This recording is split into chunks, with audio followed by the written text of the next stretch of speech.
Ustadz, saya sudah pisah dengan mantan suami 2 tahun. Ya namanya pisah pasti mantan. Ya, kalau nyambung manten. Saya membiayai sendiri anak-anak.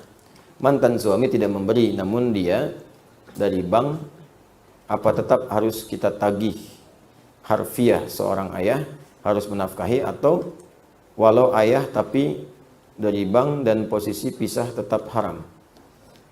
Begini Bu ya, itu kan saat pisah nanti hakim di pengadilan itu akan memutuskan ya siapa hak asuhnya. Ibu, biasanya ke suami tetap diberikan hak untuk kewajiban untuk memberikan nafkah untuk anak. Kalau untuk istri kan sudah pisah, makanya ibu sebut mantan kan. Nah, makanya dari sini suami ingat, ketika kewajiban itu melekat walaupun sudah berpisah, karena itu bagian dari biologis dia. Ketika berumah tangga dan terlahir, kewajiban tetap harus diberikan, tetap harus diberikan. Jadi jangan lihat kepada mantan istrinya, lihat kepada anaknya, karena nggak ada mantan anak, nggak ada mantan orang tua. Suami ada mantan suami, istri mantan istri ada, mantan anak nggak ada, mantan ayah nggak ada, mantan ibu nggak ada. Ini mantan ayah saya nih, nggak ada, tetap ayah. Ini mantan ibu saya, tetap ibu. Karena itu, karena terikat masih dan dia mewarisi, perceraian kedua orang tua tidak menggugurkan hak waris anak itu darinya. Makanya hak waris tetap melekat, walaupun jadi mantan ketika ayahnya meninggal dia mendapatkan warisan. Istri tidak karena sudah berpisah di situ, terhijab dia. Ya, maaf. Kematian satu, kemurtadan, riddah, termasuk perceraian itu yang menggugurkan kemudian bagian dari hak waris. Dia nggak dapat warisan. Suami istri pisah dengan suami meninggal, istri nggak dapat bagian waris. Selesai di situ. Ya, dan dibagi. Saat kemudian dia berpisah itu dibagi. Ada yang ditetapkan oleh bagian oleh agama. Kemudian murtad nggak dapat warisan.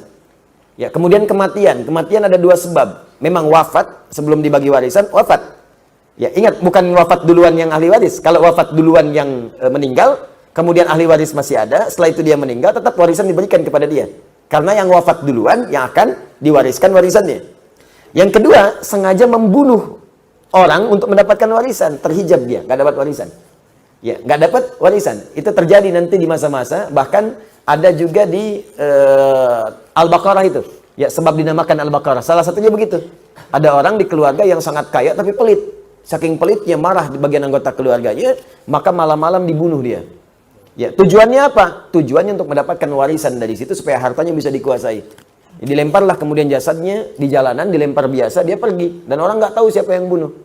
Tuh, jadi peristiwa itu kalau nggak disebutkan kapan kejadiannya, siapa tokohnya, ini menunjukkan akan terjadi lagi di kemudian hari. Saya tanya pada Anda, ada kasus pembunuhan yang sengaja buang mayat di tempat-tempat terbuka? Ada. Ada kasus pembunuhan karena warisan? Ada. Ada kasus pembunuhan karena selingkuh? Ada. Makanya kasus-kasus itu diisyaratkan dalam Al-Quran di masa lalu supaya tidak terjadi di masa depan. Tapi kalau disebutkan tokohnya, kapan kejadiannya, ini menunjukkan kejadian itu hanya terjadi pada orang itu dan tidak akan terjadi lagi. Seperti Maryam, anaknya Imran, disebutkan namanya plus bintinya sekalian. Wa Maryam ibnata Imran. Kejadiannya disebutkan, tak pernah disentuh laki-laki manapun, tapi bisa mengandung dan melahirkan. Ini artinya yang bisa mengandung dan melahirkan tanpa disentuh laki-laki manapun cuma Maryam.